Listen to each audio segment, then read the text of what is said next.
Bonjour les amis, nouvelle vidéo aujourd'hui pour parler de Mathieu Delormeau, l'ancien chroniqueur de Cyril Hanouna. Était sur BFM et il nous a tout simplement révélé qu'il a fait des soirées same-sex. Alors, la plupart d'entre vous, j'espère, vous le connaissez pas ce type de soirée, vous n'y avez jamais participé, mais ce sont des orgies, tout simplement des partouzes avec énormément de drogue. Mais lui, il a révélé que des hommes politiques de premier plan ont participé à des soirées avec lui directement chez lui. Mais juste avant, bien sûr, d'entendre Mike Borowski à ce sujet, n'oubliez pas de vous abonner, le pouce, le commentaire, le partage, le boost de la vidéo. Je remercie les 2 donateurs que j'ai eu sur Tipeee et puis une personne qui m'a rejoint sur Patreon. Vous avez tous les liens en description sous la vidéo. On l'écoute et on en parle juste après.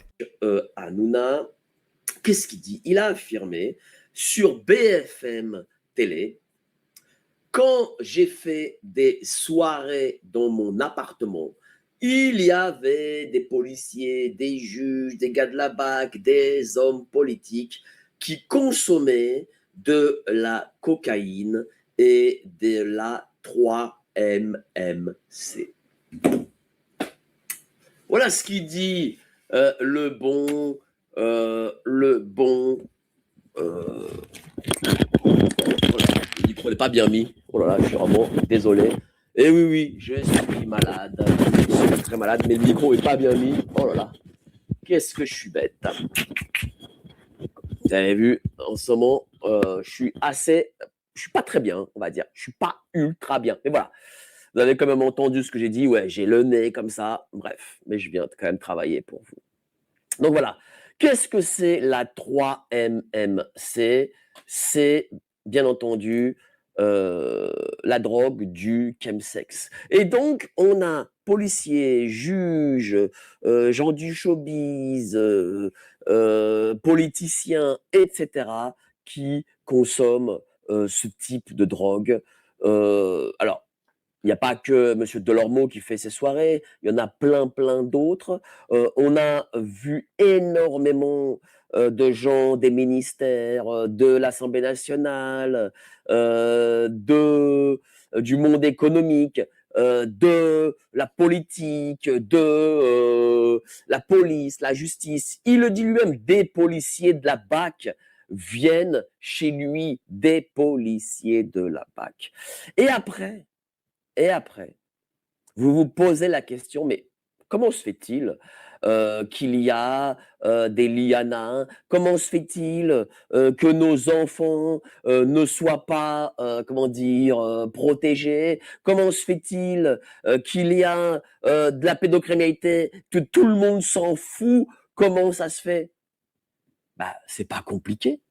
C'est parce que toutes ces fameuses élites liées à la police, enfin, la police, c'est pas la justice, mais bon, ils font partie de l'État. Voilà, c'est l'État possède ce régalien qui est celui de la sécurité, et la police, eh bien, théoriquement, doit la sécurité à tout un chacun. Quand vous avez la police, la justice, la politique, le monde financier, artistique, qui en réalité passent leur nuit et leur soirée à s'enhuler chez un Delormeau en prenant de la drogue, celle du chemsex, pour pratiquer le chemsex, vous ne vous posez pas la question de savoir, mais ah oui, d'accord. Oui, d'accord, en effet. Ça ne peut pas bien se passer pour nos enfants. Nos enfants, nos proches, etc., ne peuvent pas être protégés parce que, voilà, on a des gens au sommet de ce pays qui, en réalité, sont essentiellement des dégénérés. Voilà, c'est tout. Je veux dire, comment est-ce que les gens peuvent encore croire aujourd'hui, avec tout ce qu'ils entendent, que l'État, les pouvoirs publics, que la justice sont là pour eux? Mais comment les gens peuvent encore le croire? Moi, je ne comprends pas. Moi, ça me rend dingue. Je veux dire, regardez Tous les jours, il y a des attaques contre vos mômes. Vos mômes, lorsqu'il se passe quelque chose, tout le monde s'en fout. Lorsque des criminels sont arrêtés, ils ont très peu de punitions. Ou alors, on remarque que les criminels sont en cheville avec la justice et la police. Mais parce qu'aujourd'hui, il n'y a plus de frontières entre le mal et le bien, et le soi-disant bien.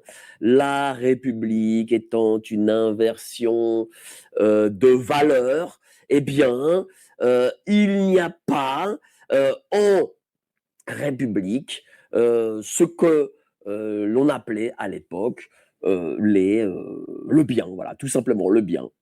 Ça n'existe pas, ça n'existe plus. Et Monsieur Delormeau, il le dit de manière excessivement honnête et calme. Les policiers, les politiciens, etc., venaient chez moi, pratiquer, consommer de la drogue et pratiquer des orgies. Est-ce que ça vous surprend? Est-ce qu'on doit être surpris de ça? Non, on n'est pas surpris. Moi, ce qui me rend triste, c'est que les gens se disent oui, mais comment faire pour que il n'y ait plus de dysfonctionnement, machin, mais parce que vous comprenez, il y a eu des loupés. Mais il n'y a pas de loupés.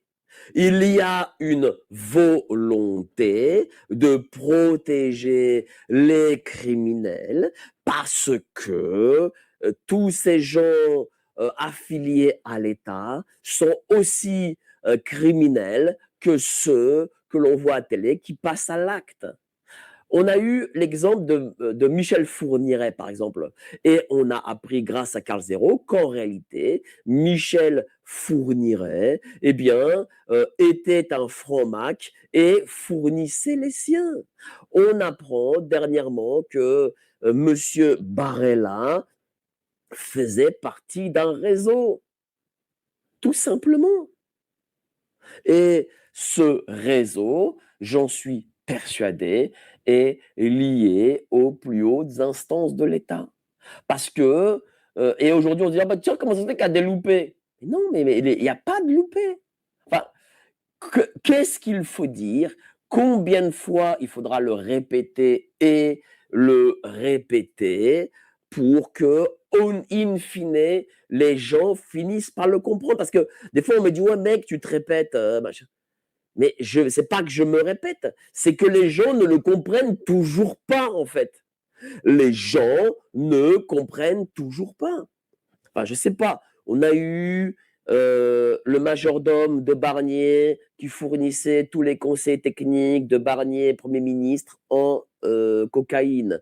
On a le conseiller de Le Cornu qui pratiquait des soirées chemsex avec le directeur général des finances d'Île-de-France.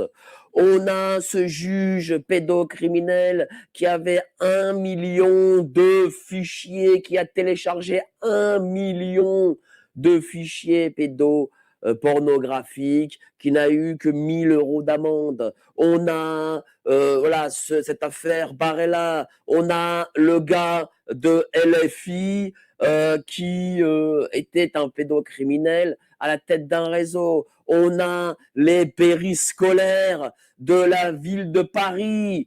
Et pourtant, ceux qui ont mis ça en place ont été réélus. Enfin, je sais pas, j'ai des exemples comme ça jusqu'à demain matin. Et on va me dire, non, mais en fait, c'est parce qu'il n'y a pas de moyens, il n'y a pas ceci, il n'y a pas cela. Mais non, ça s'appelle un système. Ça s'appelle un fonctionnement. C'est comme ça que les instances de ce pays marchent. Voilà. C'est aussi simple que ça. Et Mike a entièrement raison de nous rappeler tous les faits. Les faits qui sont indissociables de la République et du modèle politique que nous avons aujourd'hui. il faut rappeler toutes ces affaires qui continuent. Vous n'avez pas remarqué qu'il y a de plus en plus d'affaires qui sortent? Parce que ça devient comme le système est en roue libre, parce qu'il est intouchable dans le sens que la population n'y met pas un terme. Du coup, eh bien, ils vont de plus en plus vers une décadence, une certaine folie, et nous avons de plus en plus, bien sûr, d'affaires qui explosent. Vous vous rendez compte qu'un mec comme Mathieu Delormeau peut aller sur BFM en direct et dire, bah écoutez, chez moi, j'organisais des grosses orgies homosexuelles avec beaucoup de coke, et les hommes politiques y venaient pour y participer. Normalement, on devrait réclamer des noms, des prénoms, il devrait y avoir une enquête policière, il devrait être entendu par la police. Je vous rappelle que les hommes politiques sont payés avec de l'argent public. Donc on imagine facilement que la drogue, ils peuvent l'acheter avec l'argent public. Et puis, vous avez déjà des personnalités politiques qui se sont fait avoir comme ça. Mais en France, tout passe. En fait, vous pouvez dire les choses les plus dingues du monde. Dans ce pays, tout passe. Tout passe pourquoi? Moi, je pense qu'il y a une saturation de la part des Français. Parce qu'il faut les comprendre. Vous imaginez, le Français moyen, il rentre du boulot, il allume sa télé, et ce n'est que ça tous les jours. Donc, à un moment donné, vous savez, votre cerveau n'est plus capable d'entendre. Il n'entend plus, en fait, ça lui paraît... Enfin, le français moyen, l'ouvrier qui a fait du 3-8 toute la semaine, enfin, il rentre chez lui, il est fracassé par son boulot, et il a autre chose à faire que... Quoi, d'homme politique? Non, il peut plus parce qu'il n'a plus cette capacité d'entendre. Et puis, l'autre raison, et peut-être la principale, c'est qu'on vit dans une société qui est folle. Comme il n'y a plus rien, hormis bien sûr les valeurs de la République, et on peut vraiment constater qu'elles sont vraiment pas mal, mais plus sérieusement, comme on vit dans une société où seul l'individu, seul le plaisir compte, où il n'y a plus de morale commune, où il n'y a plus d'identité, il n'y a plus de relent patriotisme, il n'y a plus de direction, eh bien c'est comme sur un bateau. Quand vous ne tenez plus le mât, vous pouvez être sûr d'une chose, vous allez vous perdre. Et c'est exactement ce qui s'est passé à la France. Elle a perdu le gouvernail et c'est totalement perdu. Merci d'avoir regardé la vidéo les amis. N'oubliez pas comme d'habitude de vous abonner, le pouce, le commentaire, le partage, le boost de la vidéo. Prenez soin de vous, que Dieu vous protège. Allez, ciao.